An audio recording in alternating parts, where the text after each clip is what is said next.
It's time to go to bed now.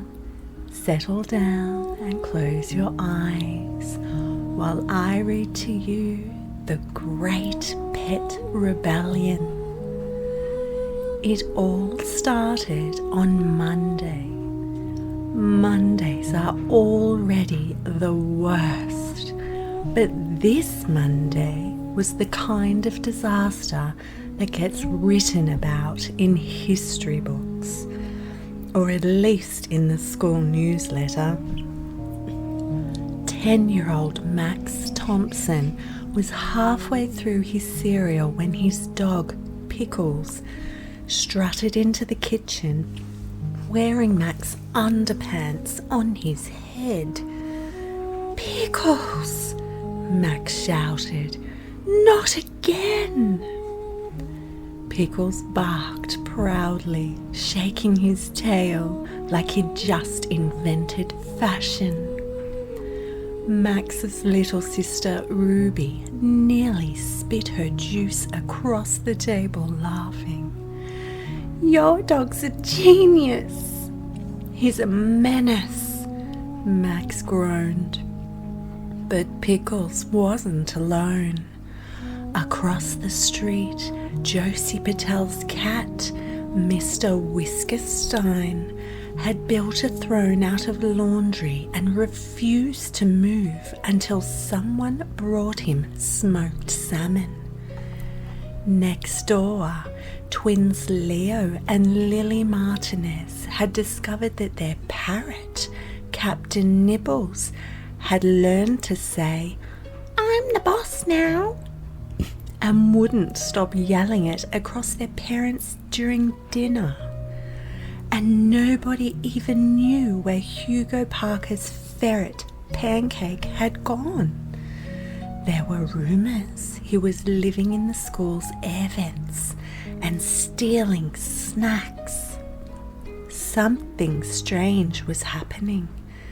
The pets were acting rebellious. On Tuesday, things had gotten worse. Pickles refused to go on walks unless Max wore a tutu. Mr. Whiskerstein began demanding bath water at exactly 30 degrees Celsius. Captain Nibbles organised a bird-led protest on the school fence, squawking about equal rights snacks.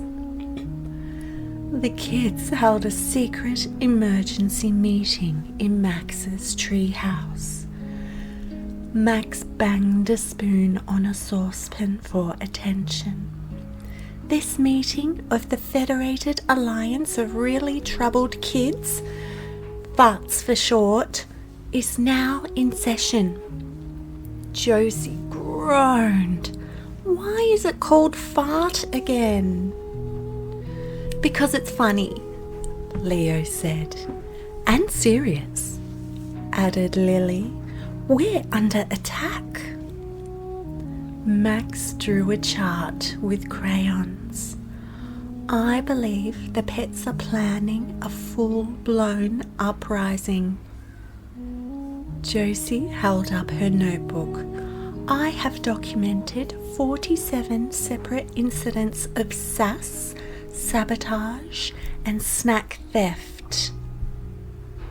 "That's not including Pancake," Lily said. "He's officially off-grid." Leo passed around binoculars. "Time for surveillance. Everyone, spy on your pets. Take notes. Don't let them know you're watching." Captain Nibble, sitting on a nearby branch, blinked slowly. "Too late," Josie muttered. Wednesday morning brought news. Hugo raced into the treehouse, his hair sticking up like he'd fought a leaf blower. "Pancake's back!" Everyone gasped. "Where is he?" asked Lily. "Behind the vending machine at school. He's been running a black market of candy and pencils. He has a whole inventory system and everything. He even takes payment in goldfish crackers. That's impressive, said Max. But Pancake didn't come back alone. He had a clipboard, sunglasses, and what looks suspiciously like a walkie-talkie made from an old juice box. Max watched as Pickles, Mr. Whiskerstein, and even Captain Nibbles saluted him. They're forming a pet government, Hugo whispered. We're doomed, said Josie. On Thursday, the pets made it official. A neatly written note appeared on every child's pillow. The note read, "Attention humans. We are the Unified Pet Alliance, and we demand the following. Number 1, snacks every 30 minutes. Number 2, unlimited belly rubs when we want them. Number 3, control of the television remote. Number 4, no more embarrassing sweaters. And number 5, equal participation in family decisions. Failure to comply will result in immediate sass. Signed, sincerely, President Pancake, the acting supreme ruler of the backyard quadrant. Leo read the note twice. They want control of the TV remote? My dad doesn't even let me have that, Max said. They've gone too far, said Josie. It's time to fight back. The kids formed a counter-resistance called PAW, which stood for People Against Whiskered Tyranny. Their mission was to take back control from the pets. We'll outsmart them, Max said. We'll reclaim the snacks, said Lily. We'll boop their noses, said Hugo, brandishing a feather duster. Their first plan, steal back the TV remote from Pickles' dog bed fortress. Josie tiptoed in wearing socks and a ninja headband. Max distracted Pickles with a squeaky toy while Josie dove for the remote. Success! Until Pickles triggered the sprinklers. Whoosh! Everyone was soaked, and Pickles still had the remote. That dog is playing 4D chess, muttered Max. Not ready to give up, the kids planned their most daring mission yet, a snack heist. The pets had been hoarding treats in a secret stash under Hugo's porch. We go in at night, said Josie. Masks on, no noise. Pancake sleeps light. Wait, said Max. How do you know that? I may have bribed Captain Nibbles with a waffle, she shrugged. At midnight, the cats crawled under the porch armed with flashlights and lunchboxes. They found it. Piles of biscuits, jerky, fish cakes. and a very suspicious amount of string cheese. "We've hit the jackpot," Hugo whispered. Then the lights clicked on. Pancake stood there, wearing a bathrobe, holding a squirt gun full of grape juice. "Retreat!" shouted Max. But it was too late. It was sticky, it was chaotic, it was war. By Friday, the pets had started broadcasting ads via the school PA system, thanks to Captain Nibbles' hacking skills. Max, Josie, Leo, Lily, and Hugo were exhausted. "We can't win," sighed Max. "Pickles has more followers on social media than I do."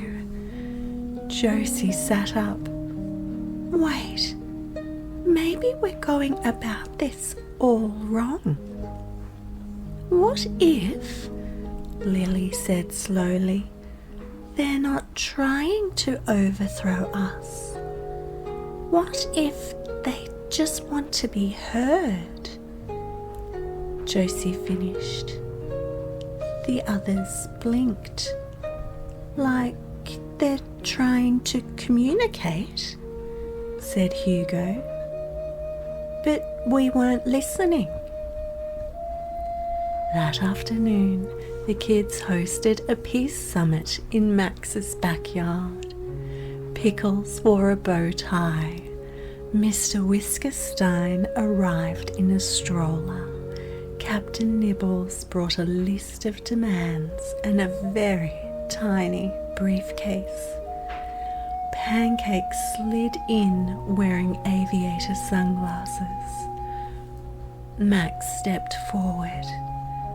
"We're sorry we didn't understand what you needed. You guys are family too." Josie nodded. "So we've written a new treaty, one that's fair for everyone. It's called the Human Pet Peace Treaty." It included a number of steps. 1 extra treat per day. No weird outfits unless it's Halloween. More snuggles. A rotating TV remote schedule. No more stealing the principal's lunch. The pets read it, and Pancake nodded. Mr. Whiskerstein's purred. Captain Nibbles shouted, "Treaties for all!" Pickles licked Max's face and handed him the remote. With the peace restored, things went mostly back to normal. Pickles still occasionally wore underpants on his head. Mr. Whiskerstein still believed he was royalty. Captain Nibbles started a podcast, and Pancake, he ran for student council. Surprisingly, he won. Max laughed as he watched Pickles chase his tail in the backyard. "Maybe they weren't trying to be cheeky," he said. Josie snorted. "They were totally being cheeky, but maybe so are we." The kids and their pets lay under the stars, bellies full of snacks and hearts full of laughter. After all, every great rebellion ends with a cuddle.